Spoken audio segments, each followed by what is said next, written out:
Good morning. You're listening to Drinking Socially, the official Untappd podcast. Your weekly look into what's happening in the Untappd community and the world of beer. This episode is brought to you by Untappd and the Untappd merch store. Use the coupon code PODCAST for 20% off of your next purchase. That's store.untappd.com. Buy yourself a late Christmas present, wear it in January, and use the coupon code PODCAST to save a few bucks. Thanks, John. And I'm Harrison. So season 3 is coming to a close. What a year. Let's celebrate a little bit and go with a bang. As I've said in the past, let's throw a fire in the fireplace. Just make sure your Christmas tree is safe enough away, since you probably forgot to start watering it or keep watering it about a week or so ago. Don't worry. Beer is here to save the day, and not just any beer, the perfect beer for this day, this month, and this year. It's actually from a brewery I really only know by legend, as most of their beers are like 10+%, and we all know that I'm a sub 5% kind of guy. But this time of year, I mean, it really kind of demands something big and toasty and roasty, and that is exactly what is on tap or coming out of that bottle for John right now. For us. So this is the second to last beer in our Advent box too. So I can't wait to see what tomorrow brings. But let's not get ahead of ourselves. John, what are we John McClaning tonight?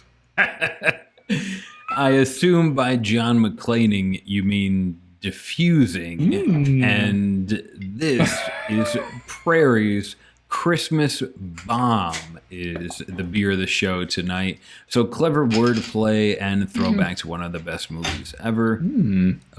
Prairie out of Oklahoma makes Bomb is I think their most popular beer on Untappd. And so the Christmas Bomb is their second most checked in beer on Untappd, beating out Rainbow Sherbet, and they have a bunch of bomb series. There's a birthday bomb, and then they have Oreo stouts, and on with the stout madness. As Harrison pointed out, too, most of them are a good nightcap, plus 10%. Wow. So, anyways, Christmas Bomb from Prairie Artisan Ales, listed as an Imperial stout, rightfully so, at 13% ABV, with a little bit of bitterness at 65 IBUs. You'll see that sometimes in a big stout. Some of them really getting up in around 80 or 90 IBUs. The bitterness will hit you differently than in a West Coast IPA. Prairie tells us on Untappd, the bomb that we all know and love, is it has additions of Christmas spices. So we're going to find cinnamon, ginger, and nutmeg in here. And perhaps my favorite part about this year's Christmas Bomb, as Harrison pointed out to me earlier, the label is a find the difference. And if you're looking at this on YouTube, you can see Harrison kind of previewing that label where you can find the difference from one side to the other, much like reading the newspaper or the comics in a newspaper. If you were like me, you were too young to read. Well, anyways, we won't go down the literacy bridge today. The label is designed to be a game you can play. Harrison, I hope I've given you enough time to imbibe your first sip of this Christmas celebration. Tell me what you think. Yeah, this is awesome. And like I said, truly, I mean, know of Prairie, nothing but great things. I've only had their bomb once. This is awesome. Nose is like 1,000,000% like cinnamon graham cracker happening like right away. And then when you drink it, it's like, I get the cinnamon and the nutmeg the most. And that was actually the two ingredients my dad always used to add to French toast. Those are the spices he used. So this tastes like Christmas morning, really. So we always did a big French toast casserole. So this is like checking a lot of boxes very quickly for me. Is like exciting. I was worried from the nose that cinnamon may do too much, because spices in beer a little bit goes a long way.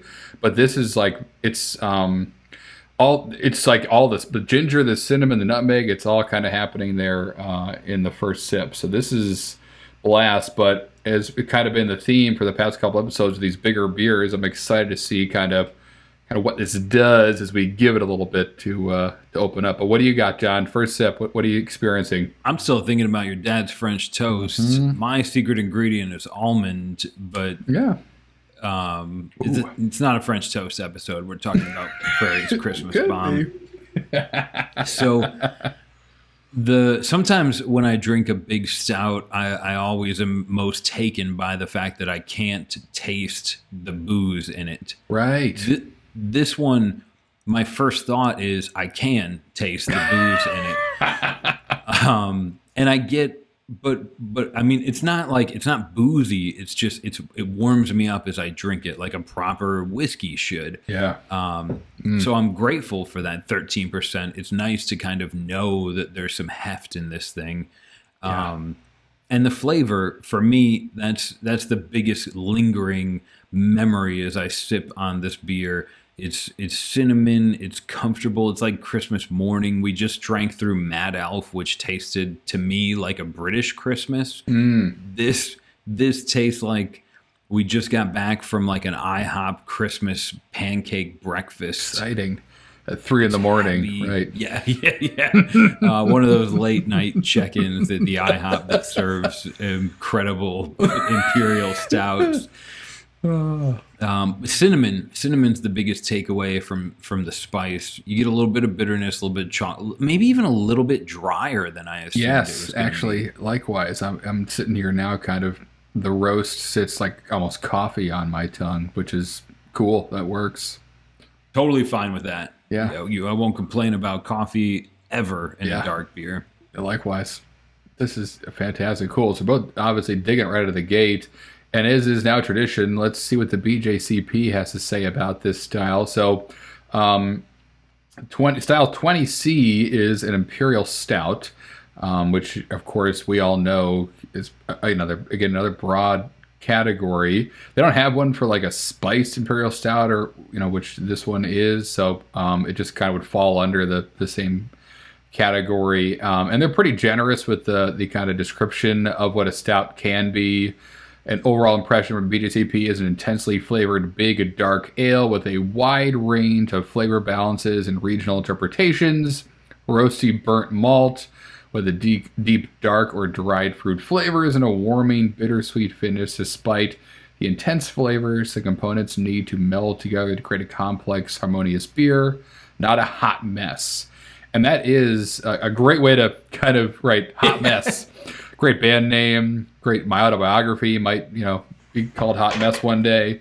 But anyway, that's a great point to make. And you kind of alluded to it earlier, John, about how the alcohol can jump out of a lot of, sometimes does, sometimes doesn't, out of Imperial Stouts. And sometimes it's a welcome flavor note, that kind of heat that comes from alcohol. And sometimes it's like way too overpowering and can kind of create a hot mess. And this one absolutely avoids that, but you can. I mean, it's a lot of people think Imperial Stout, dump a bunch of specialty malts in there and that's it. I'll have something kind of good. And you can definitely mess a beer like this up in pretty substantial ways, especially when you're dealing with this much specialty malt. Because again, with spices and specialty malts, a little bit goes a long way. You don't want to go down the weird kind of overly burnt toast route, the gasoline smelling like terpene route. All kinds of different things can happen with an Imperial Stout if you don't meld it all together. So good of them to highlight that. But this one, of course, is so checking. It's for me. I'm getting dark fruit. I'm getting the roasty. We just talked about that kind of coffee roastiness to it. In addition to all of these really cool kind of spice flavors as well. But right out of the gate, yep, Imperial Stout. No tricking me there. Right? Could you sneak this into the American Strong category, the kind of catch-all? Well, maybe now because, maybe now because it's got so much spices going on too. Maybe you can kind of say like, well, let me take myself out of the Imperial Stout category and enter something a little bit broader. Yep. Like if I just handed you an unmarked Dixie cup and said, try this. I know. Something I got a little bit of a chuckle out of from the BJCP is when kind of talking about a style comparison of an Imperial Stout, they say it's like a black barley wine. And I was like, whoa, thank you for just blowing my mind, BJCP. Because it kind of is like, obviously Imperial stouts have kind of a lot of history in English beer making, but also American beer making. Same with the barley wine. You got the English and the American, and where that's saying kind of like, is it more malt forward or hop forward?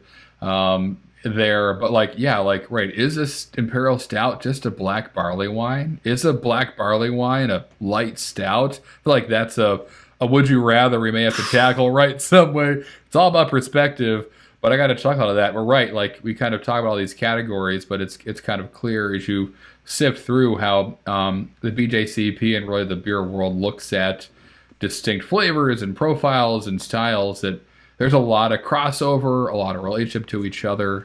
But that was something I kind of laughed about was, oh, yeah, okay, sure, barley wine. Talk about a classic American strong ale. If I submit this as a black American strong ale, am I just kind of tongue-in-cheekly saying this is an Imperial Stout, but in a different category? Maybe. Marketing. Right, marketing, exactly. Man. There you go. Is a hot dog a sandwich? That's not. It's not, but let's not go there. I don't want to hear, please don't tweet me or anything. I don't want to, it's not a sandwich, it's a hot dog. Is it a classification? Anyways, we don't want to go down this road just yet. Maybe after the beer, that'll be good conversation. There you go. Food at least, yeah.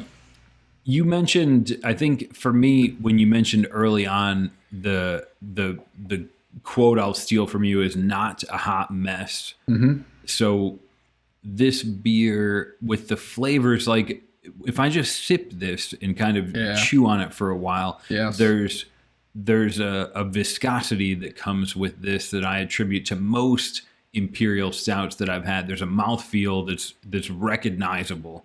Yeah. And for that, I would say you couldn't sneak this past me as a barley wine or even an American strong. Generally, I find those, maybe if you let this sit in the bottle for a year or two and kind of thin out and lose some of the heft that comes with the chewiness of it. But there's a mouthfeel that's super recognizable in here for me that makes me think of Founder's Imperial Stout or even just a base version of a big, heavy stout. Yep. I mean, yeah, absolutely. I appreciate that in this beer, but as soon as I recognize it, then I'm left with like eating a piece of Ghirardelli cinnamon dark chocolate that's like too dark to enjoy, and it just kind of like stains your tongue with that bitter tannic chocolate, like proper chocolate, not like the Hershey syrup that I also love. Yeah, I mean, it's definitely, you're right. I mean, we joke about kind of trying to sneak this in the back door of some other category, but when you drink it, it's like, this is obviously an Imperial Stout. It's kind of in the mouthfeel. Maybe perhaps you include it on a bigger point. The mouthfeel might be really where that the definition is made. The distinction is made between like an American strong ale that's not a stout and an Imperial Stout. It's kind of that, like the velvetyness you get from this beer. Right. I mean, you drink it blindfolded, even with the spices, the base beer is a delicious stout. And that's something that used to be, I feel like, seen more often. Is what Prairie's doing here is they're taking a base beer and just adding to it and doing different variants. I feel like a lot of breweries used to do that a ton. We had Haw Rivers. Let me see, which one do we have on there? Java Nog or their Java Lantern, maybe. Yeah, one of so they have like Java Lantern and fruitcake Java, like all kinds of. It's coffee. I think it was a coffee stout, but it's different versions of it with fruitcake in it and with barrel aged versions of it and pumpkin versions. So that's fun when you take it from something familiar and then say, let's just change one or two things and then see what happens. You can get a totally different experience, but again, like the stout is the story here, kind of the spicing and whatever is the fun side character who makes jokes and, eventually, provides the comic relief, perhaps shows up in the third act at the right time with the key to the door you needed. Like that's what the spices are doing here. But it's definitely just an amazing stout before all that comes into play too. So much. The one distinction I'll make is that the times I've drank Bomb, I'm always looking for more. But they use ancho chilies when they make their base variant of bomb. And I'm wondering if this beer comes before it sits on those chilies, Right. and it never hits the chilies. It just hits Christmas spice, because I can't find them. Yeah. There's a little bit of heat, but Right. But right. it confuses Good me, and question. I think it's just really bitter dark chocolate. I don't get the chili flavor. But somewhere in Prairie, they're making this beautiful stout, and then for base bomb, I presume it sits on chilies and vanilla and espresso beans, and then around Christmas time, they change those. That flavor packet, and they flavor it like your father did his French toast, which now I'm hungry for. I know, right? I could go for some of that anytime. But yeah, that's a great question. And actually, the first sip, the beer that it reminded me of first was Stone's. I'm going to say it wrong, but the Waka Vesa, which is their it's like a cocoa nib, ancho chili, imperial stout. Zokaveza, there you go. Wakaveza, Yeah. Excaveza. Yes, thank you, John. But yeah, that beer, which I had first many Christmases ago, that was the first thing that hit me. So I mean, yeah, I think now I'm testing my chili knowledge, but I feel like are ancho chilies, you know better than me, are they known for being hot, or is it more of a flavorful chili? I guess they can be dried, right, and like really be more smoky than anything else. I'll chase the dragon when we're talking about the Scoville numbers, Yes. but anchos are like a chipotle. Right. They're bringing a delicious chili flavor, but you're not gonna try and knock up your 5-alarm chili by adding anchos to Right. it. Yeah, it kind of was my it's somewhere in the deep recesses of my mind where I store all my chili information that popped up a little bit, saying I don't think this one brings much heat anyway. So anyway, regardless, that's awesome, cool. And then let me see some other commercial examples of if you can't find this beer but trying to get something similar. Well, we just mentioned Stones kind of did, for me at least, tickle some of the same taste buds. Great comparison with that beer too. I didn't even think of it, but these two would be very similar. Yeah, but also, I mean, like, again, without the spices, if you're looking for more of like an American Imperial Stout, Bell's Expedition is great. If you're lucky to find Marshall Zhukov's from Cigar City. That one's awesome. Great Divide's Yeti, which we could do a whole episode, although it'd be extremely difficult on all the Yeti variants that are out there. We probably have to bring in some help for that one. And then on the English side, Sam Smith's actually Imperial Stout. Everything Sam Smith does is so good. The carbonation on all those beers is so interesting. It's a whole other element to it. So anyway, yes, check that stuff out. You can grab this one. Old There's lots of great Rasputin stuff there, right? And then of course we had on the show, or if Imperial Stouts, or perhaps even stouts, if I understand history, owe their credit to exporting porters from England and keeping Russian czars happy. That's it. And really, that was the early interpretation. That was your dial-up internet. Then craft beer really became popular over the last 30, 40 years. And these new brewers took the stout, the Imperial Stout, and just branded it in so many different creative ways that the beers you're drinking now, if you're drinking an Imperial Stout now, there's a good chance it costs you $12, right? And it has some just mind-blowing flavors and ingredients to it that didn't exist 100 years ago when the czars of Russia. We talked about this when we drank that beer early in season 3. Mm-hmm. He wasn't asking for cinnamon ancho chili stouts. He was just asking for beer that would survive a long trip. That's it. And here we are now, right, drinking something that's you're right. That's a great point to make. It all started there with some necessity, right? Like, I need you to jack the alcohol up in this so that when it gets here, it doesn't taste like the barrel it's been sitting in for 6 months. It tastes like that and something else. Yeah. And here we are with something being able to build upon those kind of functional changes to this beer with lots of fun stuff. So this is, and we're all the luckier for it. Awesome. And so a quick recap on this particular beer on Untappd. you've got there's a discussion to have. And we'll do this more in season 4 because we're already kind of starting to make plans for that next year. Indeed. But Christmas Bomb and Prairie's OG Bomb both have years on the label, so you can check into Christmas Bomb on Untappd, and that's the catch-all. But you can also, because this beer has a year on the label, you can check into Christmas Bomb 2020 or 2019 if you're so fortunate to have some sitting around on the shelf. Smart. The Christmas Bomb as a whole has about almost 75,000 check-ins on Untappd, and that'll catch every single year going back to 2012, or give around 2012. Overall, this beer rates 4.1 with all those check-ins year over year, which is incredible. If you can have a beer that's rating above 4, that's just about perfection when it comes to public opinion. Yeah.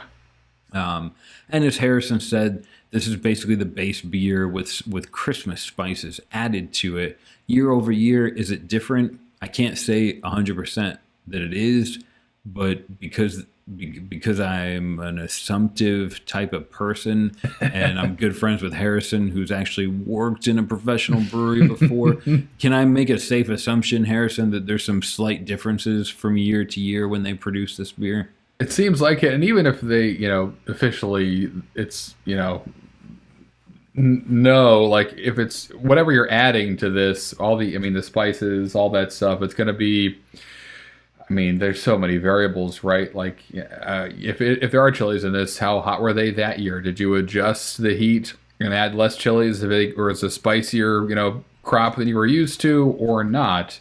Same with cinnamon. Maybe add a little bit more this year because last year it didn't, come out the way you wanted to. Maybe you have a new brewer. Maybe you brewed it on a day that was colder, and so it didn't boil off as much. Like, there's so many variables to every beer you have. Forget about year-over-year verticals. But yeah, I think it's safe to say that this would be a great beer to do verticals with, side by side, and kind of find that out yourself. But even if they're not advertising different year over year, the fact that there's so many different ingredients that go into this, there's going to be some variation for sure. So that's it. We just need to drink more. Solved it. I knew we'd get to that. Would be the answer eventually if we asked the right question. So good job, John. So if you folks listening to this at home on the day it comes out, here we are on Christmas Eve, yes. Which traditionally for me is the busiest shopping day of the year. Yeah, exactly right. It's the day when you go, what's tomorrow? Oh, I gotta go change the tires. The gas station that sells Christmas presents and wrapping paper. Right now, exactly. Beer. Right. Great. I guarantee you there's some intrepid gas station owners that have all that lined up ready to go. So good on you. Every year I get older, I wish that, you never find yourself wishing you worked more. Maybe you do, but I always, like, around this time of year, as logical and black and white as I try and make things, around Christmas time, I always find myself realizing I don't pay enough attention to my friends. I don't drink enough beer, 2020 aside, but I always, and what it comes down to is I'm terrible at Christmas shopping. I knew about this all year long. And here we are 2 days before the biggest holiday of the year, the biggest gift-giving holiday of the year. Certainly.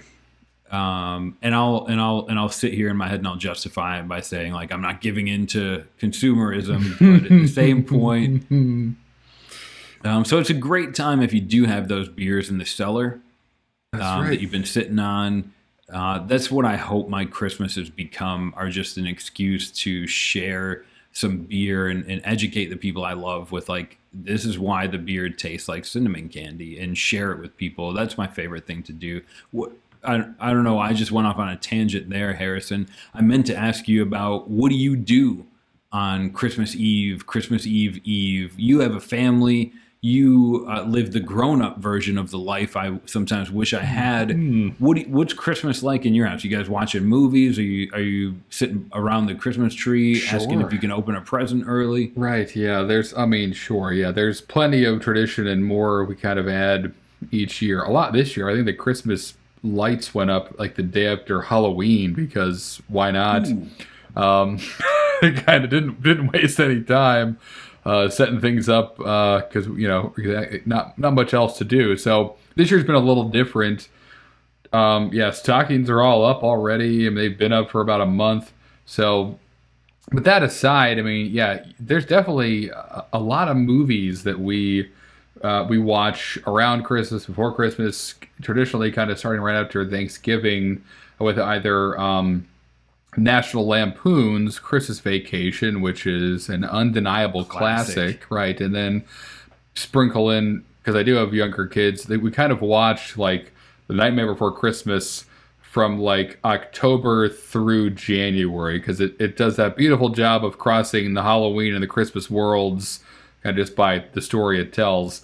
So those are easy slam dunk movies. Today, though, we thought it'd be kind of fun to roll the dice and bring up some other movies that we all know, but that perhaps there's that one person in your friend group or that one crazy uncle who insists that something that's kind of maybe in your eyes just a movie is actually a Christmas movie. So we wanted to kind of shine some light on a few of those, right?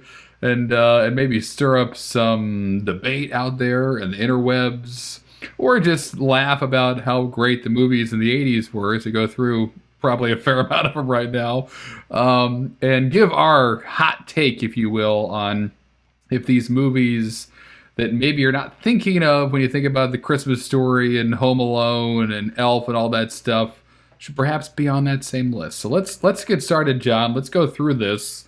I'd love to let you start with this first movie we have queued up. We'll both give kind of our take on, is this a Christmas movie or not? Okay, Harrison, let's start with something really easy, like a softball pitch.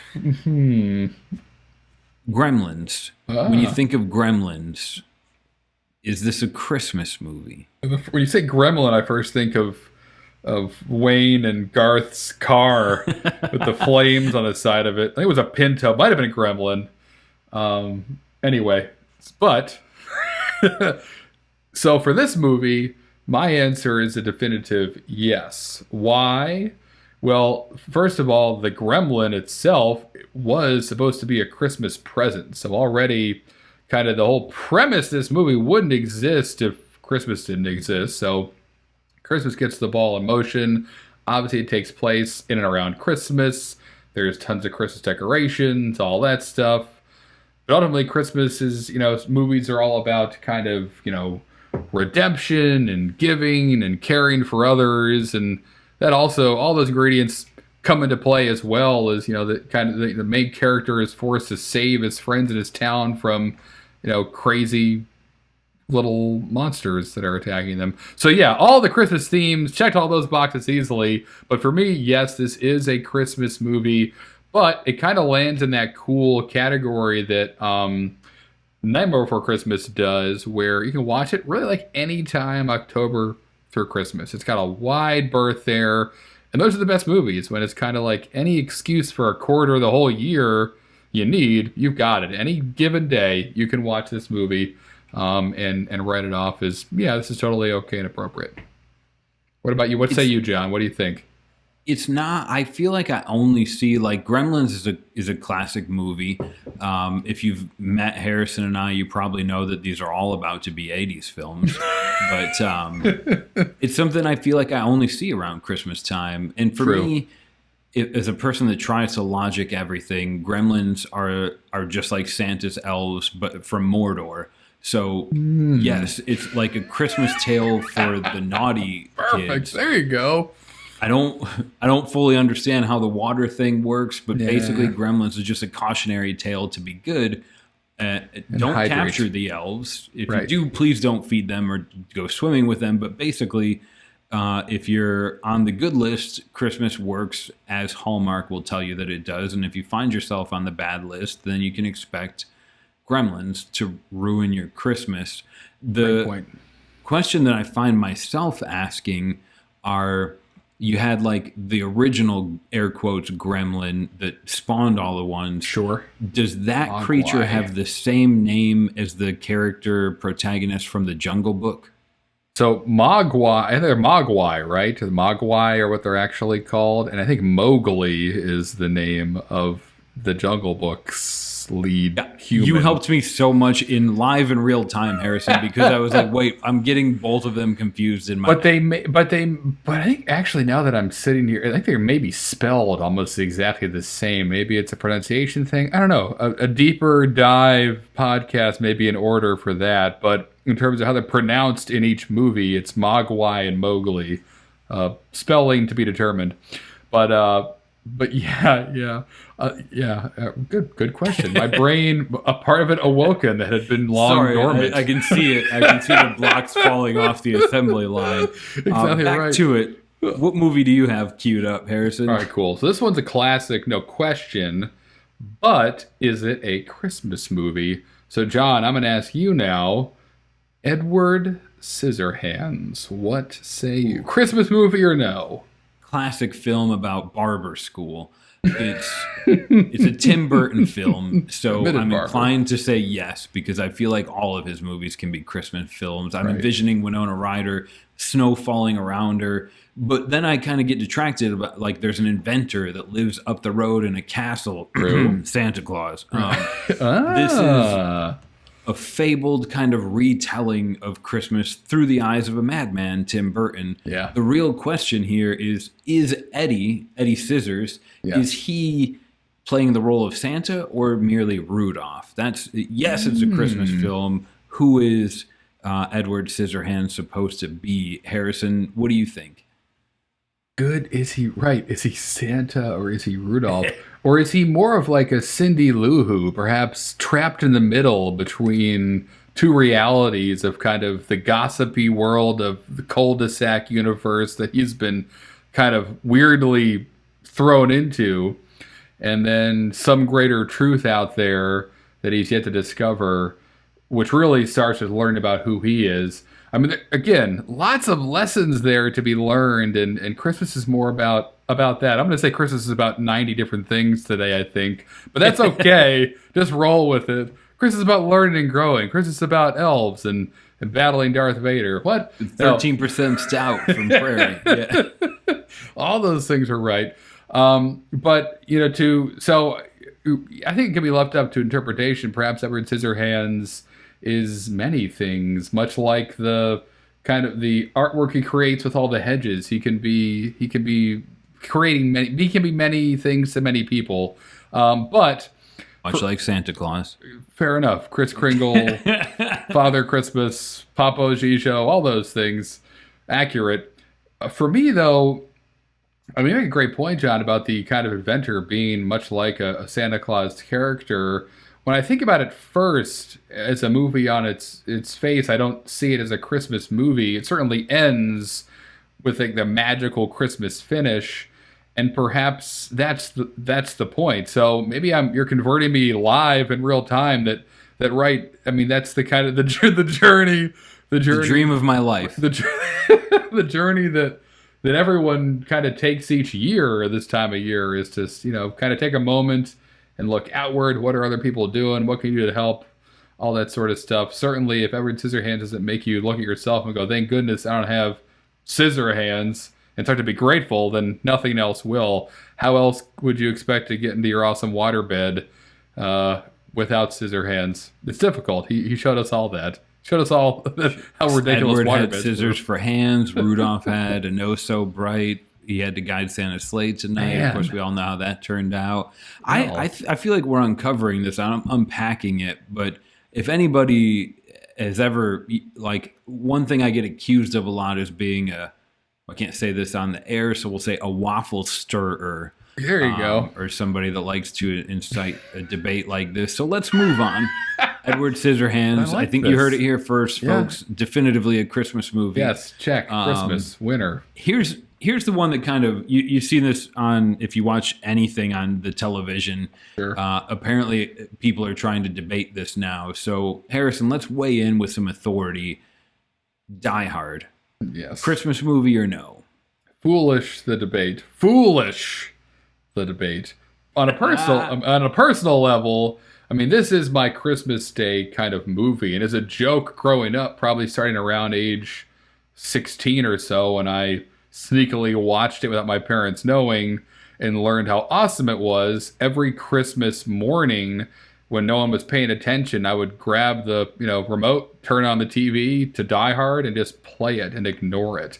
And every year, my mom, it's halfway through, probably when like the 20th F-bomb was dropped, would turn to me and go, "How long has Die Hard been on? Why are we watching Die Hard?" For years. So it's definitely, for me, not only is it like a Christmas movie, it's a Christmas Day movie, it's part of Christmas. So it's ingrained in my life and upbringing and all that stuff. And I've carried that on to my own family. In fact, there's an awesome photo of my daughter and my dad making a fire in my parents' fireplace. Their TV is above it, and it's just cropped out of the picture, but you can tell the bottom of the TV. You see maybe a half inch of the TV, and my wife saw it, was like, "That's Die Hard is on TV when they're taking this picture. That's like John McClane falling out of a building. I can see his foot in the rope or the hose." Anyway, so for me, yes, it's an amazing family, but more than that, like it's an amazing lineage that you're building. Right, it's some kind of legend we've stumbled into by jest, and here we are, where for generations to come, Can we get a copy of this picture for podcast.untappd.com and host that on this episode? I know where it is. Someone pointed it. I think my wife pointed it out, and I was like, "You got to be kidding me!" So we will. I know where it is. We can make that happen. Man, a lot of other funny, but anyway, things we agreed to while drinking Prairie's Christmas. Right, exactly. Right, under the influence of holiday cheer, but when he reminded me to drink it. But so that's me, and it's anecdotal. However, I absolutely believe that for everyone who enjoys Christmas and movies, this should be considered a Christmas movie, not just any Christmas movie. I think it has one of the greatest lines of any Christmas movie ever, and obviously, National Lampoon and Christmas Story take most of them. However, the line, "Now I have a machine gun, ho, ho, ho," is amazing. You can reuse that in many ways. Now I have the car keys, ho, ho, ho. You can make fun of your friends. Now I have your baseball cap. I don't know how people make fun of each other anymore. There it is.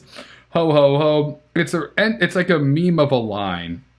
That's great. It's pure Christmas magic. Also, we just kind of ran through how perhaps Edward Scissorhands is Cindy Lou Who and Santa and Rudolph and all these amazing, iconic kind of Christmas characters.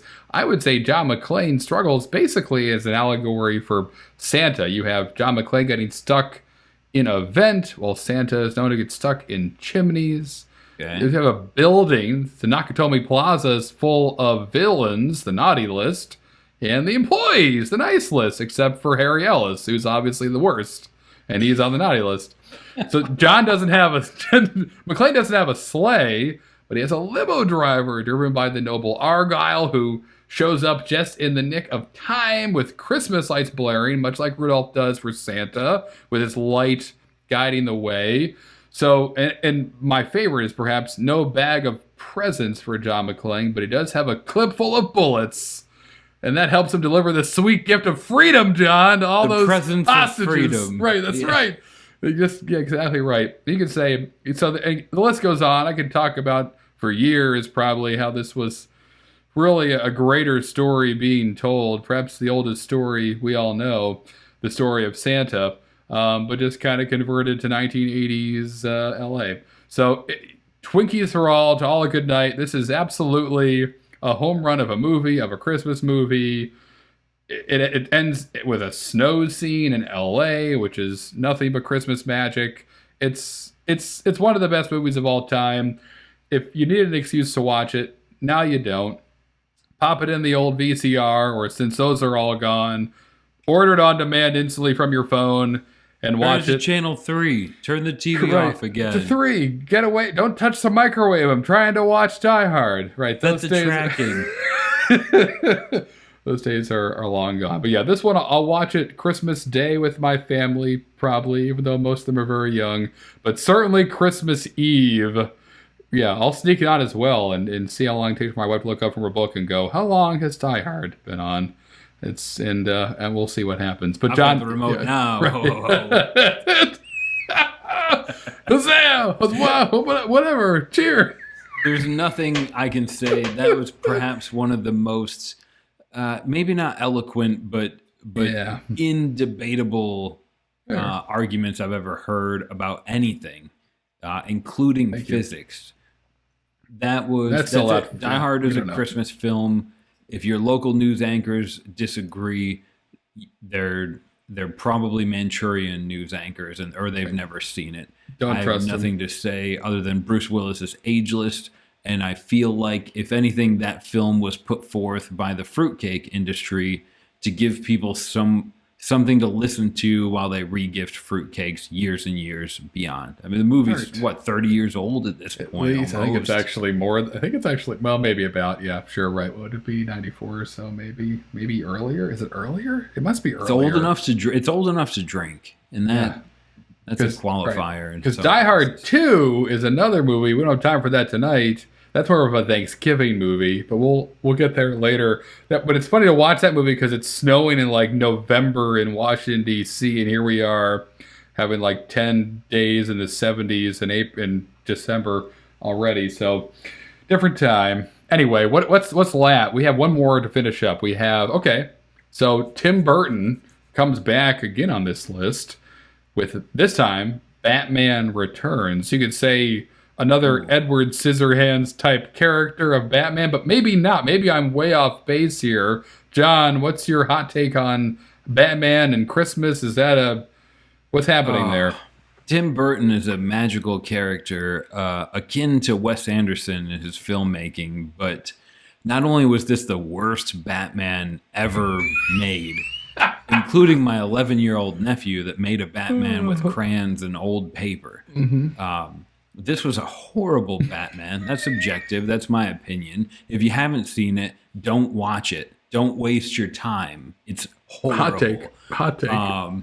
Aside from that, no, absolutely not. Batman and Christmas can't exist in the same universe. Interesting. Christmas in Gotham City. Batman is the quintessential anti-hero that we need, and he can't be tied up with some sort of Christmas nonsense. His days are full of battling his deepest, darkest demons, which are only his own. So there's no room for Christmas for Bruce Wayne or for Batman. And there's certainly no room for Tim Burton to make another Batman film. That's just an opinion. Harrison, what do you think? Well said. So, yeah, a lot of great points. I think you're right, John. If any city would be a city Christmas forgot, it would have to be Gotham. I mean, talk about darkness and madness and chaos running the streets. Santa would not be stopping by there. They would have forgotten about what even Christmas was decades before, Batman was actually able to fight some of this crime off. So not only is it not a Christmas movie, it's ridiculous. Even within the world of Batman movies, this could never emerging from the sewers, but this could never happen. So, I don't know if it's the worst Batman movie ever, but more to the point, I would love to see that showdown of, if you can imagine for a moment, right? So Bruce Wayne growing up, he doesn't care about Christmas. He's a multi-billionaire. He can get whatever he wants. So presents mean nothing to him. But maybe he learns in his battling of villains that there is someone out there called Santa, kind of also high level, doing the same thing Batman is doing, but kind of in a different realm, serving the good, punishing evil. He has kind of supernatural abilities, but maybe not.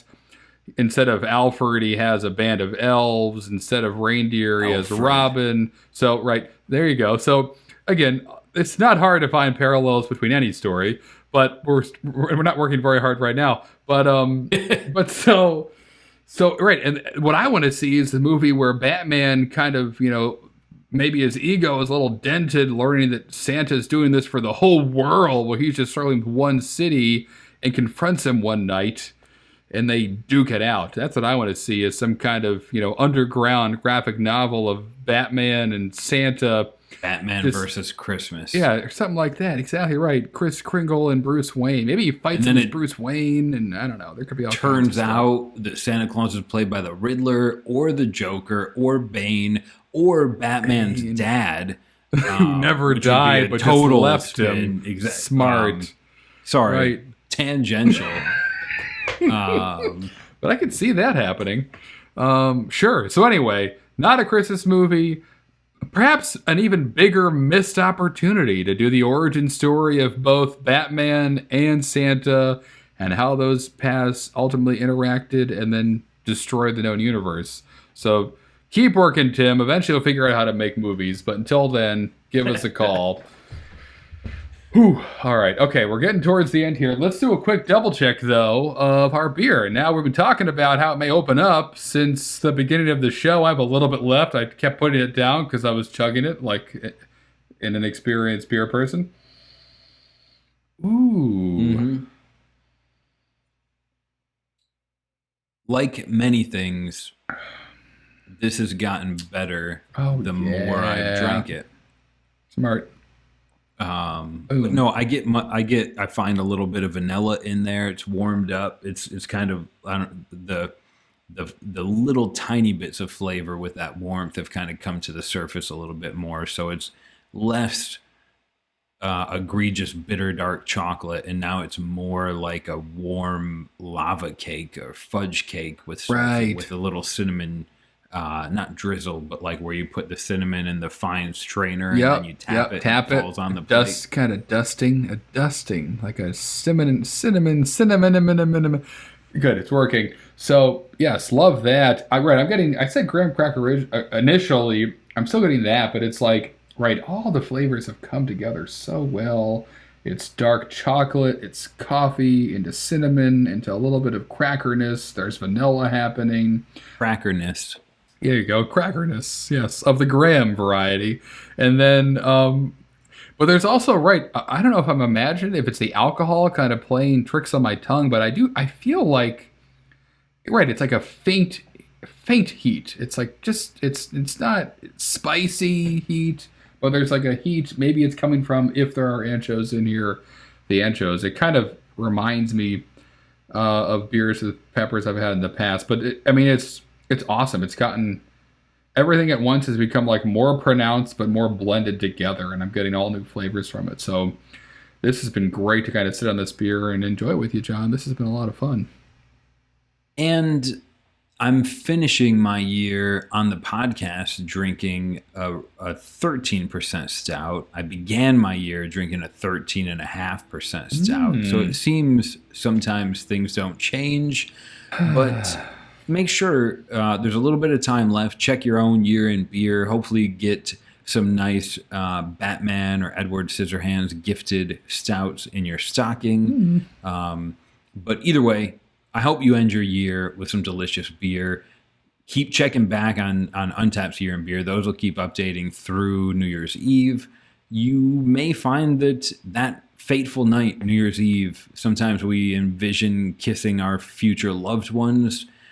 You may find yourself more happy if you open up your future loved beer style, and whatever that may be. I hope you find it at the end of the year. Thanks for listening with us in 2020, and we look forward to catching up with you next year. Harrison, what's that look like? I know, right? I don't know. Next year is going to be a lot of fun, so keep your eyes peeled. If you're not following us on social media, you can do that at That Beer Podcast. You can jump into the Facebook group. We'll kind of be revealing a little bit more as the month rolls along into what season 4 will be like, because there are some changes coming and we're excited about a ton of it. But in the immediate future, next week John's going to probably be making a bunch of stuff in his woodshed. I will be trying to take as many naps as possible in a single day. We may pop up one more time if I can unnap myself and John can emerge from the woodshed victorious, and we may see you guys again here. We'll see.